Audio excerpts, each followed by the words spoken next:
What if the life you've been dreaming of isn't as far away as you think? Welcome to the Transforming Lives Panel podcast, where real stories meet radical change. With hosts Charmin Prince and Mitzi DeDown. Together, they bringing you unfiltered conversations with trailblazers, experts, and everyday people who've turned their struggles into strength. No fluff, just the tools and mindset shifts you need to rewrite your story. Whether you're stuck in your career, relationships, or personal growth, consider this your wake-up call. Press play on transformation. Come on, dive in. Welcome to another episode of the Transforming Lives Panel podcast. I'm Charmin Prince, one of your hosts.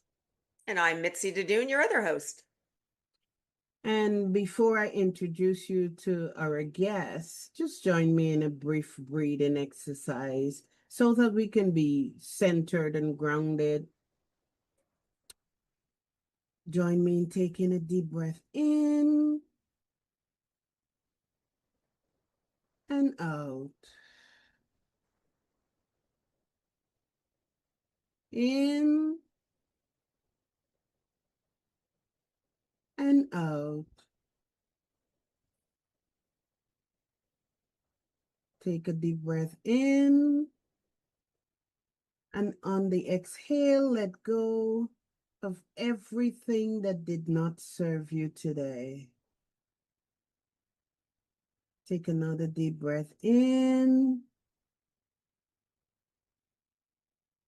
And hold that breath so that you can be present with yourself. And exhale all the distractions. And breathe normally. And thank you for joining us for that brief breathing exercise. Now today, I am excited to introduce you to Ted Santos, a leadership disruptor, CEO whisperer, and the mastermind behind the disruptive leadership model. While most strategists teach leaders to solve problems, Ted trains them to create problems. Yes, you heard that correct. Because breakthrough growth demands breaking the rules. From turning struggling companies into market leaders to doubting productivity in months. Ted's unconventional strategies help businesses scale the impossible without breaking themselves. But his insight don't stop in the boardroom.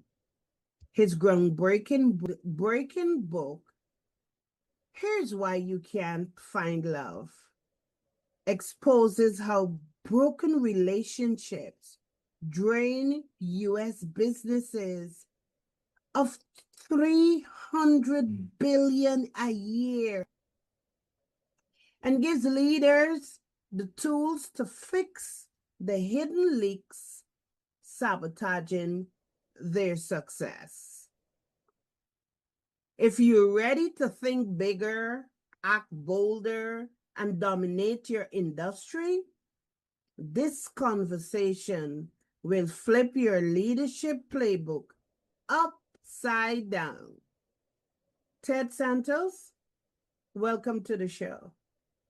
Wow, quite an introduction. Thank you for having me here. I'm looking forward to this. Sounds like I have quite a reputation to live up to. I don't know if you may have overstated me, but thank you for that. That was pretty powerful. Thank you. You are so welcome. Now, Ted, you teach leaders to create problems instead of solving them.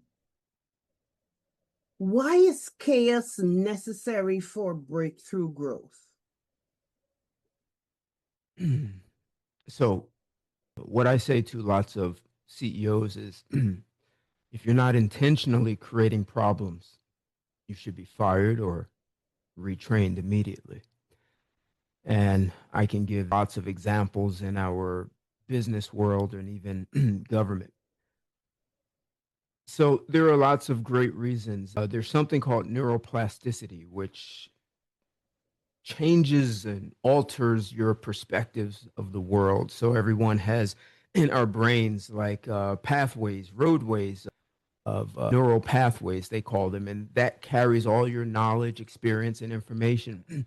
And when you learn something new, you try to make sense of it based on what you already have. And sometimes it's difficult to make sense of it because you don't have anything in your brain. And a great example would be in the 1920s, a guy by the name of Robert Goddard said, "One day we'll send man to the moon." And the New York Times responded with an article and said, "This guy's an idiot. He doesn't have the intelligence of, elementary school."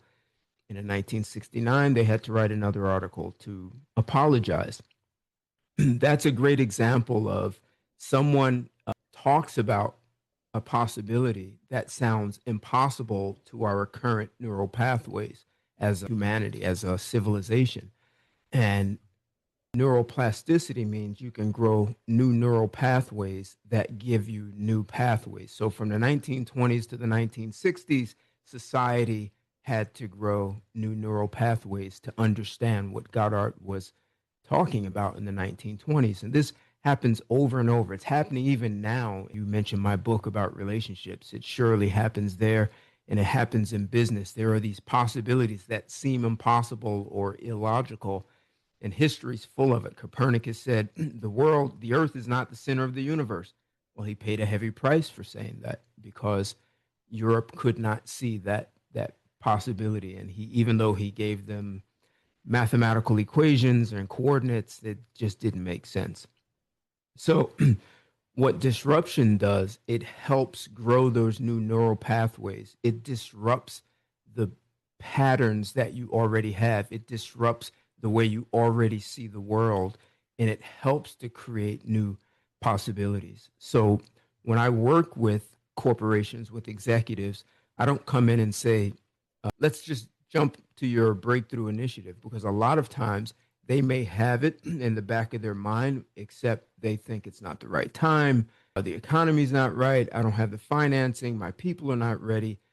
And that's what exists in their current neural pathways. So to disrupt that and have them grow new neural pathways allows them to see possibilities for that initiative that keeps them up at night. They've always wanted to do it. And then sometimes the breakthrough is knowing what the breakthrough is, because people can be so mired in everyday business that they don't have an opportunity to think outside of business as usual, everyday work.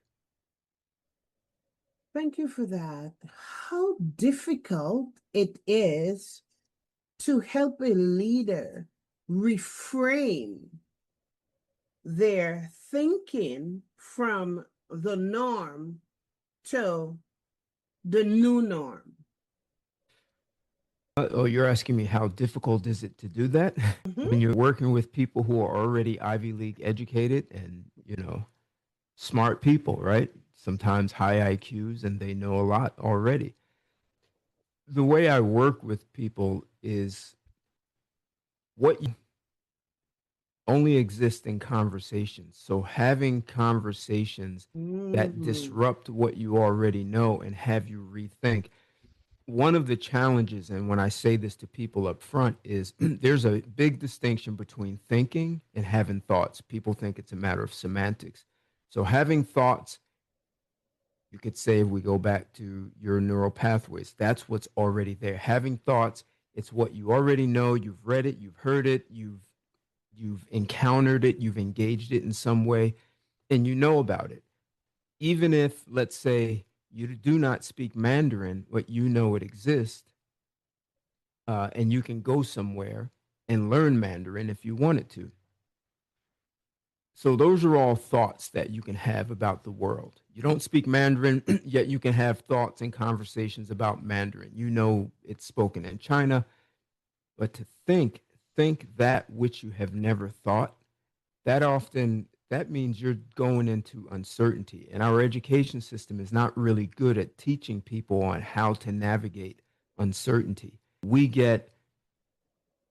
I'll ask you a question. When you have baby birds in a nest and the parents come back to the nest, what do the baby birds do? Chirp excitedly to see mom and dad and ask for food. And how do they ask for food? They chirp, they cry. Like, don't they like open their Open mouth their and Mouth, yeah. and so we're educated like that. Like, give me the answer. Just give me the answer, and I can be certain, and everything is fine. That's the way we run businesses. It's the way we run our lives, and we are educated to be experts at something. But when we come to uncertainty, it can be uncomfortable. So we want to find the answer because it's almost like there's something wrong. I'm a really smart woman. I'm a really smart guy, and I don't have the answer. Or if I don't have it, there has to be someone out there to give it to me. Give me the answer, just like the baby bird, and I'll move forward. But when you're going into these new possibilities, like the Wright brothers creating flight, there was no one to give them an answer. So there's a gap. There's where you are, right? It's not working, and there's where you like to be. And how do you bridge that gap when there's no blueprint for it? And oftentimes we don't have the capacity for dealing with that kind of uncertainty. It can be chaotic, and it's usually not worth it. In organizations, most breakthrough initiatives fail because of that. And you can imagine some people may think, well, maybe I'm going to be obsolete if I don't have the answers here because we have a society built on certainty and having answers. But breakthroughs are often found in this domain of things you didn't know you didn't know. So how do you operate in a domain of you don't know you don't know? You didn't even know you didn't know it. So are there exercises or like how do you train your brain to be able to think versus having thoughts about something? How do you work with somebody to build that skill set or experience? So there are a couple of things. One is part of what derails us are the things that we already know. I think I said what we know hides what we don't know. And part of the things that we don't know, I'll give you an example. I had a client, early 60s, smart guy, CPA by his trade. He worked for one of the largest CPA firms and then decided to do a career change. And he went into the mortgage industry. And in the beginning, he's doing okay. And then he had hit a slump, and there was kind of no escape from the slump. So when he hired me, um, the end result was this. In 6 months, the first 3 months, he doubled his productivity. In the next 3 months, he doubled that. So when he met me, he was doing 2. In 3 months, he was doing 4. And in 6 months, he was doing 8.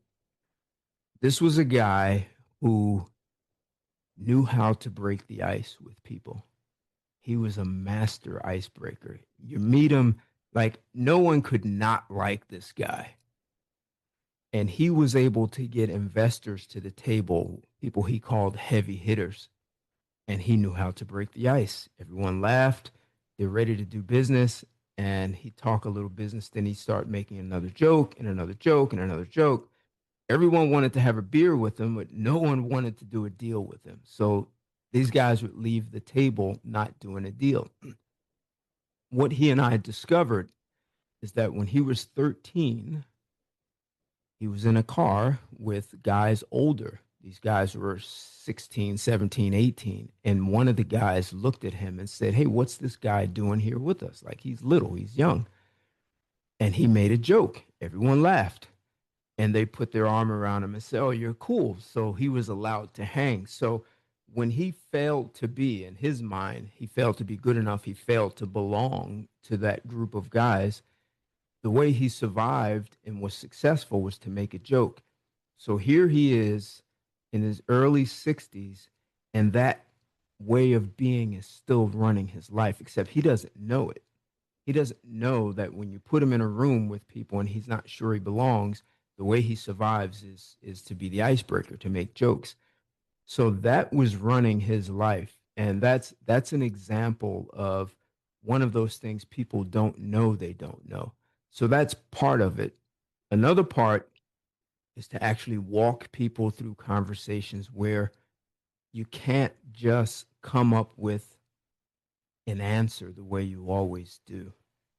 You actually have to think through it. So there are conversations that I will have with people, and so there are lots of conventional ways that we tell people to deal with themselves, that you have an ego, this was a subconscious. There are all these things that we tell people, and I assert there's no such thing as an ego. If you are 100% responsible for what you think, there's no ego, there's no man in your head making you do these things. So it's being responsible, like the guy who was selling mortgages is now being responsible when he gets at the table and he wants to make a joke. He can do it. It's great as an icebreaker, but that's not his strategy. So he and I also worked on selling skills and knowing what questions to ask so that he can understand their needs and then be able to close. And that's how he was able to double his productivity. Wow. I love that example, Ted. How were you able to identify the root problem of, or connect the root problem of him being 13 in a car of 16 years old? And that was the catalyst of his failure. So how do I want to answer that? Because you're asking me now about my secret sauce. Yeah. You're asking me to give away my trade secret. There are a series of questions that I ask people. Okay. And so let's see how I can say it without giving it all away. People have complaints. There are recurring complaints. There are patterns that people have in their life. There was another woman who one day said, Ted, why do I always have to be right? And we had a conversation about an incident that happened when she was 5 and she gave the wrong answer. And now here she is fighting like an alley cat to make sure she's never wrong. But it was all because of that one incident. And I'm glad you said getting to the source, because see, that's why I don't say to people, oh, that's just your subconscious or that's your ego. I want to get to the source of it, because then you can choose. The guy who's making jokes, well, this is the guy you've always been since 13. You can't say I've always been this way. We can pinpoint to the day that it's happened, right? And for people, it's so clear that they can sometimes tell you what they were wearing. The sun was out, it was raining. They name all the people there. They can be so detailed because it was that impactful. So you have this way of being who you've always been since 13. And then when you find yourself in a situation where you're not sure if you belong, you have a choice. Do I do what I've always done since 13, or do I commit to something else that I've created? So it's now you're standing for something as opposed to being at the effect of something that happened in the past. I love that you didn't give away your secret sauce, but you help us to understand that after identifying the root with your clients, you also give them an alternative and you heighten their awareness of the root and the patterns. So the perfect example that you just presented is that after bringing me to that awareness and giving me an alternative, when I am ready to resort to my old behavior or the old pattern, Right. I have the alternative. So at that time, because of my awareness, I can make a choice. Beautiful. Thank you. Yes. Do you mind if I peel back another layer on that, on what you said? Please, please. So my work is like this. If I was walking down the beach with you two ladies, and we have to get further down the beach, and we come to a fence, and the fence says, for the next 100 meters, this is a minefield, and we need to get to the other side of that. What do you ladies want to do?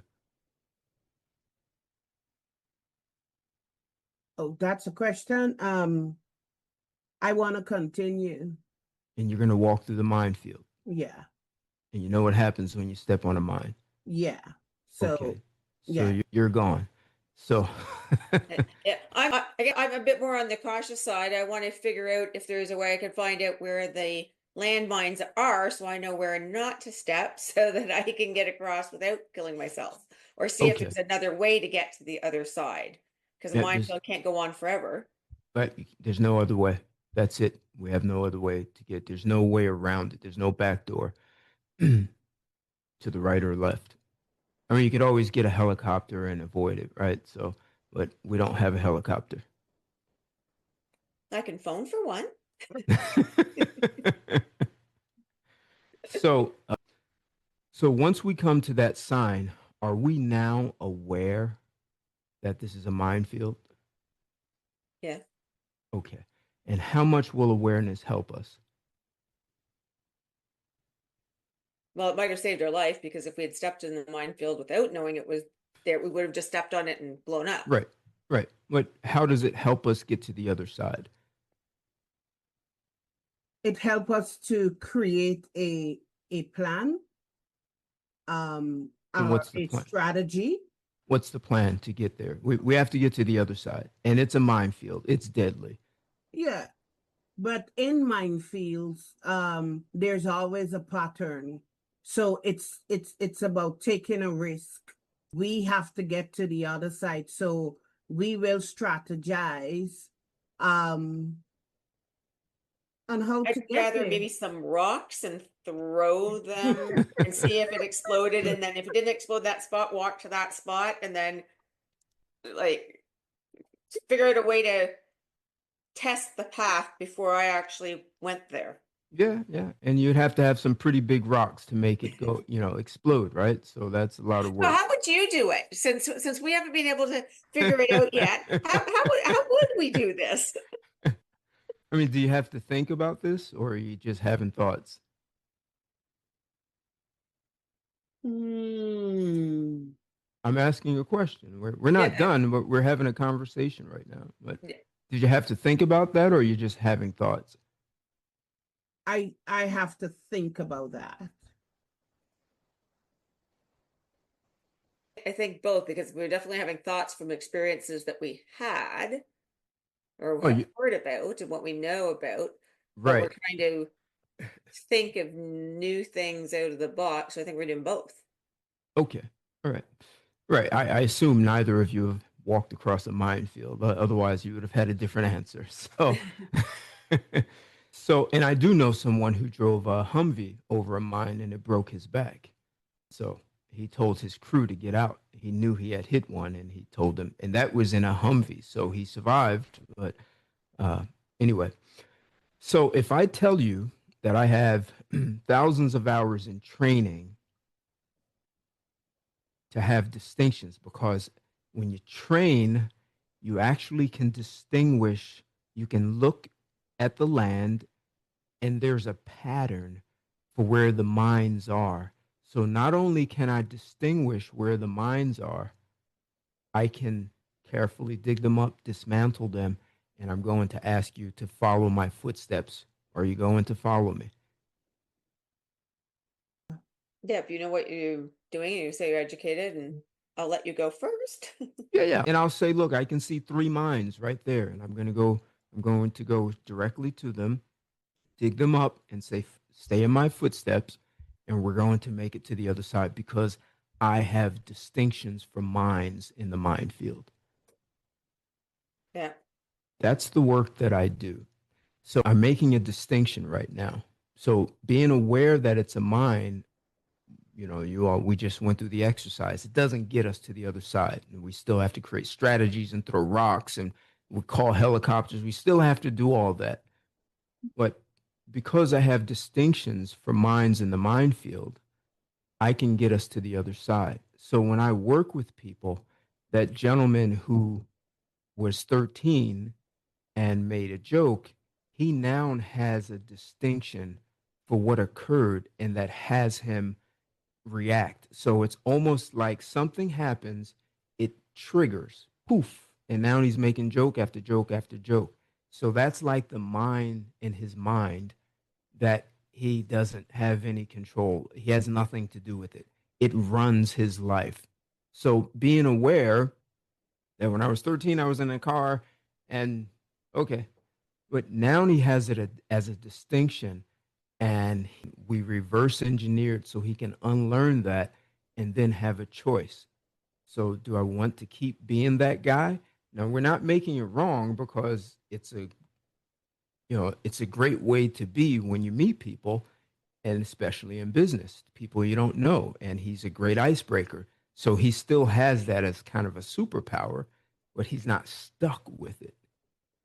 So with the distinction for that mind, and that incident that occurred at 13 was like a mine in his own mind.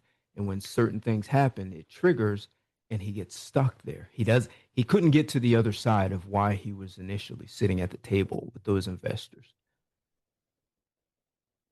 So I'm making a huge distinction between awareness and distinctions. And that's what my work is working with people so they can start to distinguish those minds that are in their mind that trigger them and derail whatever their commitments are.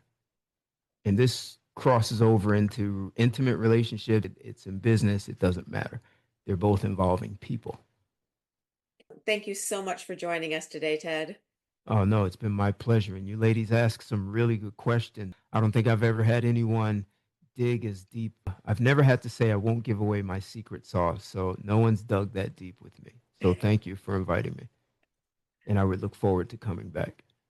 Excellent. If today's episode sparked something in you, don't let it end here. Change starts with action. Hit subscribe and join our community of life chasers. We want to hear from you. While we don't have social media, you can connect with us through our personal YouTube channels. Share your biggest takeaway and let us know how you're transforming your life.